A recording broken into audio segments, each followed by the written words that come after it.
चलो, तो पहला वाला केस मैंने क्या बोला था कि इशूड एट पार होगा और रिडेम्पशन एट पार, ठीक है। फिर उसके बाद इशूड एट पार, फिर रिडेम्पशन एट प्रीमियम, फिर उसके बाद अब पार का दो केस खत्म, अब उसके बाद आएगा issued at discount, redemption at par, फिर issued at discount, redemption at premium, फिर डिस्काउंट भी खत्म, अब आता है प्रीमियम। तो issued at premium, redemption at par, और फिर उसके बाद issued at premium and redemption at premium, ठीक है। कभी भी याद रखना जो रिडेम्पशन है वो डिस्काउंट में होगा ही नहीं, ठीक है। तो एक एक करके बस केसेस समझते हैं यहाँ पे। अब जैसे कि मान लो कि अगर मैंने 10,000 रुपए लिए, ठीक है, और लौटाते समय अगर मैं आपको ये बोलूं कि मैं आपको 8,000 दूंगा या 7,000 दूंगा, तो क्या आप एग्री करोगे? हम इन्वेस्टमेंट क्यों करते हैं? ताकि 10 का 13,000 मिल जाए, लेकिन 10 का अगर 7,000 मिलेगा तो वो कोई भी इन्वेस्टर एक्सेप्ट करेगा नहीं, इसीलिए रिडेम्पशन एट डिस्काउंट नहीं होता, ठीक है। और इसमें जो भी रिडेम्पशन है वो सिर्फ दो ही केस में होगा, किसमें? या तो पार में या तो प्रीमियम में। तो आपके सामने देखो एक क्वेश्चन है, जैसे कि Aditya limited issued 15,000 12% debenture of 100 each, ठीक है। तो यहां पे 15,000 डिबेंचर है और उसका फेस वैल्यू कितना है? 100 rupees. Pass the journal entry in the books in the following cases. पहला बोला issued at par and redeemable at premium. कितना परसेंट प्रीमियम बोला है? 10% प्रीमियम। तो मुझे बताओ जो पहला एंट्री है वो क्या होगा? फर्स्ट एंट्री क्या होगा? Bank account debited to -% debenture application and allotment. कितना डिबेंचर है? 15,000, और इशू हमने किस में किया है? पार में। तो 15,000 इंटू 100 कितना हो जाएगा? 15 लाख। तो यहां पे भी 15 लाख हो गया और यहां पे भी कितना अमाउंट हो गया? 15 लाख। अब ये जो एंट्री होता है ये किसका होता है? रिसीव्ड का। किसका एंट्री होता है? रिसीव्ड का। रिसीव के बाद हम इसको क्या करते हैं? ट्रांसफर। क्या करते हैं? ट्रांसफर। तो -% debenture application allotment account debited to -%। अच्छा, यहां पे रिडेम्पशन जो हुआ है वो किस पे हुआ है? प्रीमियम पे। तो मैंने आपको एक बात बताया था कि कभी भी अगर प्रीमियम में रिडेम्पशन हो तो वो तुम्हारे लिए क्या होगा? क्या होगा? क्या होगा? लॉस को हम कहां दिखाते हैं? डेबिट में। तो यहां पे लिख देंगे loss on debenture account debited, फिर टू -% डिबेंचर, और उसके नीचे लिखेंगे to redemption at premium. Redemption at premium. Security premium हम कब लिखते हैं? जब इशू करते हैं। जब क्या करते हैं? इशू। जब आप इशू करोगे तब आप वहां पे लिखोगे सिक्योरिटी प्रीमियम। लेकिन जब आप रिडेम्पशन करोगे तो वो टाइम पे क्या लिखोगे? या तो प्रीमियम एट रिडेम्पशन या रिडेम्पशन एट प्रीमियम, जैसे भी लिखना, ठीक है। अब बस ध्यान देना, ये जो अमाउंट है यहां पे टू -% ऑफ डिबेंचर, एक, हाँ, तो यहां पे कितने डिबेंचर्स हैं? 15,000। 15,000 इंटू 100 कितना हो गया? 15 लाख। फिर उसके बाद रिडीम हम कितने परसेंट पे कर रहे हैं? तो 100 का 10%, 10, तो ये कितना हो जाएगा? 1,50,000। अब यही जो 1,50,000 है ये आपके लिए क्या है? लॉस। आपके लिए क्या है? लॉस। तो यहां पे लिख देंगे 1,50,000। और फिर बचा हमारा ये सामने वाला अमाउंट, तो चुपचाप यहां पे पैसा कितना रिसीव हुआ था? 15 लाख। तो यहां पे उठा के कितना लिख दोगे? 15 लाख। तो डेबिट और क्रेडिट दोनों कितना हुआ? सेम। 16,50,000, 16,50,000। तो इसी को हम लोग कहते हैं issued at par and redemption at premium. Redemption at premium, ठीक है। पहले एंट्री में ना तो तुम अलग से सिक्योरिटी प्रीमियम लिखोगे और ना तो तुम अलग से डिस्काउंट लिखोगे। यहां पे एंट्री सिर्फ एक ही है, universal, bank account debited to -% debenture application and allotment, बस। फिर जो भी एक्स्ट्रा है, डिस्काउंट में इशू हुआ है या प्रीमियम में इशू हुआ है या रिडेम्पशन कैसे भी हुआ है, वो सब हम अलग अलग करके कहां पे दिखाएंगे? सेकेंड एंट्री में। कहां पे दिखाएंगे? सेकेंड एंट्री में। ठीक है। सेम सेकेंड बोला गया है issued at 5% premium and redeemable eight 10% premium. Redeemable eight 10% premium. तो मुझे बताना पहला वाला एंट्री क्या होगा मोहित? फर्स्ट एंट्री क्या होगा? हाँ बोलो। Bank account debited to 12% debenture application and allotment. अब किसमें हमने इशू किया था? प्रीमियम में। किसमें इशू किया था? तो मुझे बताना आदर्श, क्या हम यहां पे सिक्योरिटी प्रीमियम लिखेंगे? नहीं लिखेंगे। ठीक है। वो अलग करके जो दिखाना होता है वो हम सेकेंड एंट्री में ही दिखाते हैं। तो यहां पे ये जो क्रेडिट है इसी को क्या कर देंगे? डेबिट।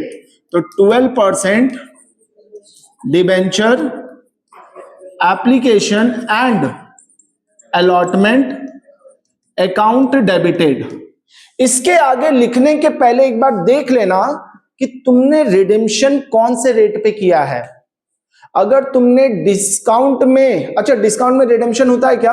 नहीं, तो वो तो होने का चांस ही नहीं है। अगर प्रीमियम में रिडेम्पशन हुआ है तो वही अमाउंट हमारे लिए क्या होता है? लॉस। तो यहां पे हम लिखेंगे loss on debenture, loss on debenture account debited to -% debenture. अब मुझे बताओ यहां पे हमने इशू किस में किया था? प्रीमियम में। तो यहां पे क्या लिखेंगे? To security premium. और तीसरा चीज यहां पे क्या लिखेंगे? Redemption at premium. ठीक है। कितने डिबेंचर्स थे हमारे पास? 15,000। तो 15,000 और यहां पे भी 15,000। फेस वैल्यू कितना था? 100। तो ये हो गया 15 लाख। ठीक है।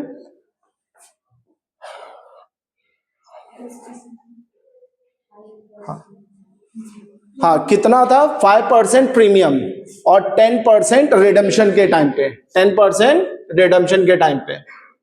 ठीक है। तो यहां पे 100 का 5% कितना होगा? 5 रुपया।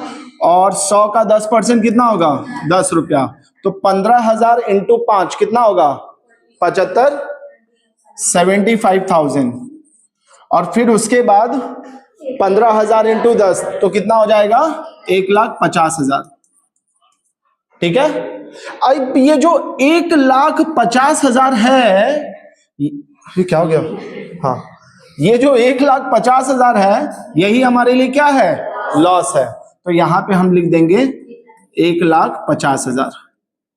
मुझे कोई ये बता सकता है फर्स्ट एंट्री में जो अमाउंट लिखेंगे वो कितना होगा? 15,75,000। समझा? क्योंकि जब पैसा आया तो किस में आया? प्रीमियम में। तो 15,000 इंटू 105, 5 रुपया प्रीमियम था ना। तो यहां पे कितना हो गया? 15,75,000 और यहां पे भी 15,75,000।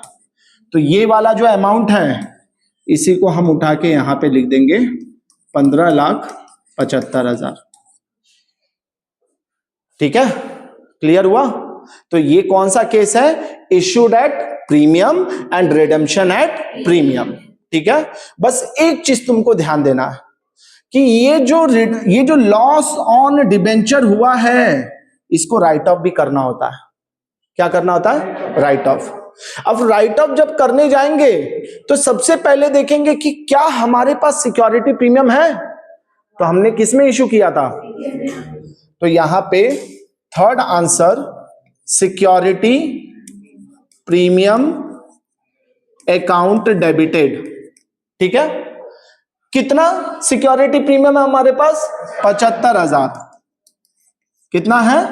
75,000। लेकिन हमारा जो लॉस है वो कितना हुआ है? तो बचा हुआ पैसा कहां से राइट ऑफ करोगे? समझ में आया? कहां से राइट ऑफ करोगे? Statement of profit loss. तो यहां पे आ जाएगा statement of profit loss account debited. कितना बच रहा? 1,25,000। तो यहां पे आ जाएगा 1,00,000। अच्छा 75,000, हाँ सॉरी 1.5 लाख है ना। तो यहां पे 2 लॉस ऑन डिबेंचर, कितना? 1.5 लाख। तो क्लियर हुआ? कभी भी हम इश्यूड एट प्रीमियम कर रहे हैं और रिडेम्पशन एट प्रीमियम कर रहे हैं तो यही एंट्री होगा, और जो लॉस होता है उसको हम क्या कर देते हैं? Right of.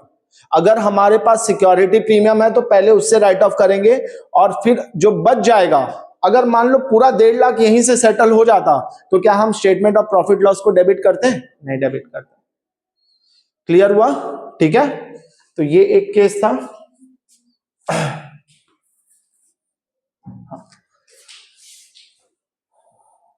तो 2 केस हो गया। पहला issued at par, redemption at premium.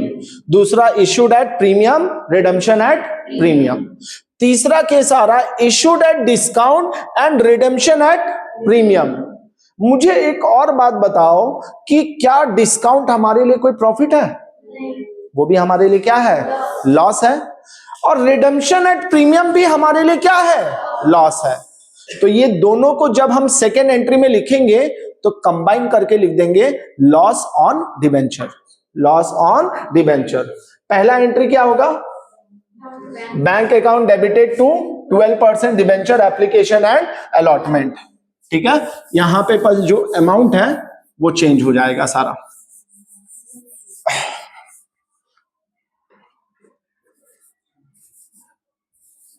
तेरी भैंस का वक्त।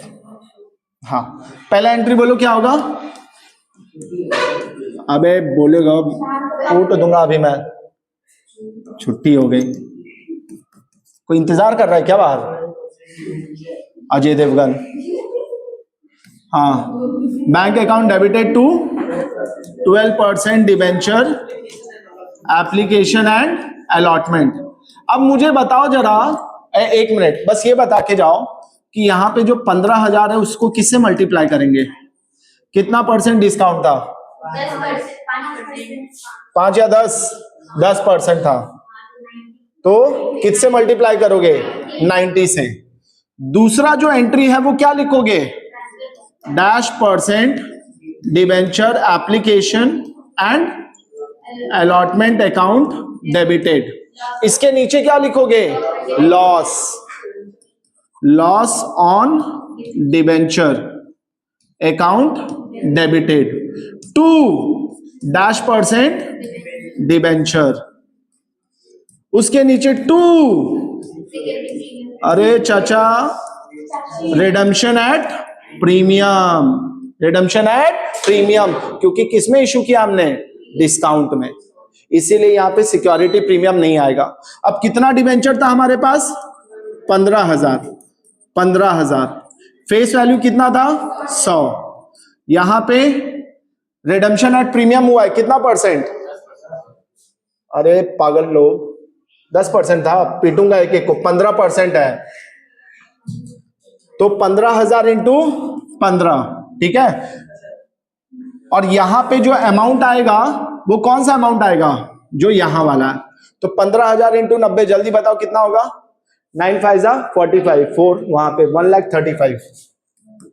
1,35,000, 1,35,000। तो इसी 1,35,000 को यहां पे लिख देंगे 13 लाख। कितना? तो ठीक है ना, 1 0 बढ़ा दो। हर इंसान से गलती होती है, कूट दूंगा अभी पकड़ के। क्या? हाँ, यहाँ पे भी ठीक है। यहाँ पे हो जाएगा 15 लाख। अच्छा जरा इसका बताना। हाँ 2 लाख। हाँ 15 का स्क्वायर निकाल रहा शाहरुख खान। कितना? 2,25,000। अब यही 2,25,000 हमारे लिए क्या है? लॉस है। तो 2,25,000 प्लस कितना डिस्काउंट हुआ, 10% डिस्काउंट हुआ था ना, तो 15,000 इंटू 10, 1.5 लाख। तो कितना हो जाएगा टोटल, 3 लाख, हाँ 3,75,000, 3,75,000 टोटल हुआ। देख लो पहले, जल्दी बताओ डेबिट क्रेडिट सेम है कि नहीं। नहीं मुझे नहीं लग रहा है, नहीं लग रहा मुझे, मैं ही गलत है।